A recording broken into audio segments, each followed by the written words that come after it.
करून आणि yes yes, तो त्याच्याबद्दल जिओ इथल्याची टॅग आहे. हा जिओ या टॅग आहे. जिओ मला तेच टॅग आहे. म्हणायचंय. आणि जिओ टॅग मध्ये टायमिंग डेट 11/4/2026 ची आहे आणि वेळ आहे सकाळची 10:04 म्हणजे मला फक्त एकच सांगायचं मित्रांनो, एवढ्या गतीने हे सगळं काम चालू आहे. मग तुम्ही का काळजी करता? तुम्ही नका काळजी करू. तुमची भरती वेळेवरती होत आहे आणि कोणी काहीही करू द्या. तुम्ही स्वतःवरती विश्वास ठेवा. आणि जे लोकं आमच्याबद्दल काय बोलतात ना, मला फक्त त्यांना म्हणायचंय, की तुम्ही सरकारला प्रश्न विचारा, सरकारला जाब विचारा. काहीतरी ऑथेंटिक भरतीमध्ये काम करा. स्कॅनर सोडून, पैसे सोडून, बाकीचं काहीतरी काम करा. दुसऱ्यांना टोल करून सोडून. या मुलांसाठी, यांच्या भरतीसाठी तुम्ही स्वतः काय करताय हेही लोकांना कळू द्या. आणि तुम्ही स्वतः EI कडे जा, EO कडे जा. सर उद्याच्याला आपल्या शिवनेरी फाउंडेशनच्या माध्यमातून प्रत्येक जिल्हा स्तरावरती आपले जे काही टीम मेंबर आहेत, प्लस जे मेंबर आहेत, जे टीम मध्ये नाहीयेत, सामान्य अभियंताधारक म्हणून काम करतात ते आपल्याला उद्याच्याला आपण डेटा देणार आहोत. सो मित्रांनो, तुम्हाला मी नेहमीच सारखं तेच मी तुम्हाला सांगेन, तुम्ही आशावादी राहा. आम्हाला कोणाला कशामध्ये पडायचं नाहीये. आम्हाला माहितीये उद्याच्याला तुमचा जो विश्वास आहे ना, तो इतका खरा ठरणार आहे ना, त्याच्यामध्ये वादच नाहीये. जागा किती आहेत, ते काय आहे, ते सुद्धा आपण येणाऱ्या काळामध्ये सांगणार आहोत. ऑथेंटिक आकडेवारी जेवढी आम्ही तुम्हाला सांगू शकतो, तेवढी आम्ही तुमच्यापर्यंत पोहोचू. फक्त एकच आहे, की म्हणजे तुम्ही कोणाबद्दल बोलताय? आज सर सुद्धा तुम्ही पाहताय ट्रॅव्हलिंग मध्ये आहेत. आता त्यांना काय याचा फरक पडणार आहे? तुम्ही आला, नाही सांगितलं.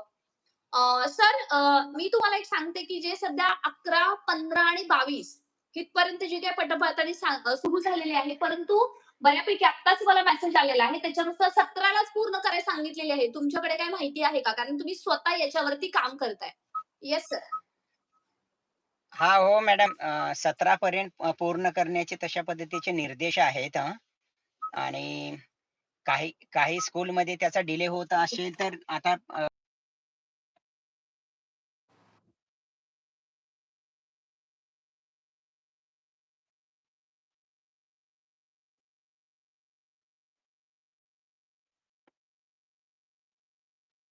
सुरू आहे. ओके. म्हणजे सर थोडक्यातच काय की काही करून यांना ना अ, पोर्टलवरती सर नुकतेच आपले काही उमेदवार आहेत. यांना भेटले म्हणजे शिंदे सरांना सुद्धा भेटले. सोबत राजेश शिंदे सरांची सुद्धा भेट घेतली आणि बऱ्यापैकी ज्यांनी असतील आता उद्याच्याला मला स्वतः उपायुक्त मॅडमनी स्वतः कॉल करायला सांगितलेला आहे. त्या म्हटल्या मॅडम आम्ही तुम्हाला स्वतः उद्याचं काय अपडेट आहे, किती जिल्ह्यांचं कंप्लीट झालेलं आहे, कितीचं राहिलेलं आहे तुमच्यापर्यंत पोहोचू.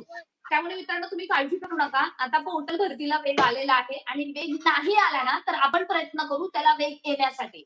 आपण प्रयत्न करू लवकरात लवकर पोर्टलवरती जाहिराती येण्यासाठी. आज फक्त शब्द देऊन जमणार नाहीये, फक्त बोलून जमत नाही, कृतीही करावं लागतं. कारण action speaks louder than words असं एक म्हण आहे नाही का? शब्दापेक्षा कृती महत्वाची असते आणि आपण कृतीलाच भर देतो. तुम्ही शिक्षक आहात, उद्या झेडपीचे शिक्षक व्हाल, मनपाचे व्हाल, नपाचे व्हाल. तुम्हालाही हे सगळं माहितीये की शब्दापेक्षा कृतीच महत्वाची आहे आणि आम्ही फक्त बोलणार नाही तर आम्ही ते करून दाखवू आणि तुम्ही ते पाहत ओके. राहाल आणि पाहत आहात सुद्धा.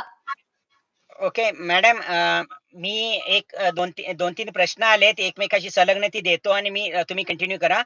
काही जण विचारतायत की 1 ते 5 च्या जागा कशा असणार आहेत, 6 ते 8 च्या जागा कशा असणार आहेत आणि सोशल सायन्सला जागा येतील का आणि जनगणनेमुळे याच्यावर उशीर व्हायला प्रश्न काय येईल का, असा आव्हायचा प्रश्न परिणाम पडेल. कोणाकोणाचे तर आहेत. ओके. मित्रांनो, 1 ते 5 च्या जागा चांगल्या प्रमाणात येणार आहेत, नो डाऊट अबाउट इट. 6 ते 8 च्या जागा सुद्धा बऱ्यापैकी चांगल्या येणार आहेत. पण सोशल सायन्सच्या आणि लँग्वेजच्या जागा थोड्या, हा माझा वैयक्तिक अंदाज आहे. हा लँग्वेजच्या टीचरांनी आणि सोशल सायन्सच्या टीचरांनी हे ऐकून नाराज होण्याची काही गरज नाहीये. पण आताच्या सध्याच्या परिस्थितीला तर जो आम्ही स्टॅटिस्टिकली डेटा बघितलाय त्यामध्ये असं दिसतंय की सोशल सायन्सच्या जागा थोड्या तुलनात्मक कमी येतील आणि लँग्वेज विषयाच्या खास करून हिंदी, इंग्लिश, मराठी ह्या एक मध्यम स्वरूपाच्या येतील. अदरवाईज 6 ते 8 मध्ये मॅथ्स, सायन्स आणि इंग्लिश याच्या जागा चांगल्या पद्धतीने येतील. यामध्ये टॉप सायन्स राहील, सेकंडला मॅथमॅटिक्स राहील आणि थर्डला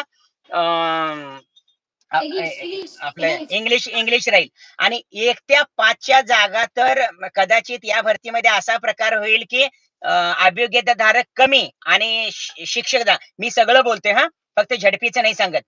मी सगळ्या आस्थापनाचं बोलतोय. म्हणजे यामध्ये झडपी आली, नफा आली, मनपा आली, नगर परिषद आली आणि सगळ्या खाजगी अनुदानित सगळ्या आल्या. याच्यामध्ये याच पद्धतीने असणार आहे.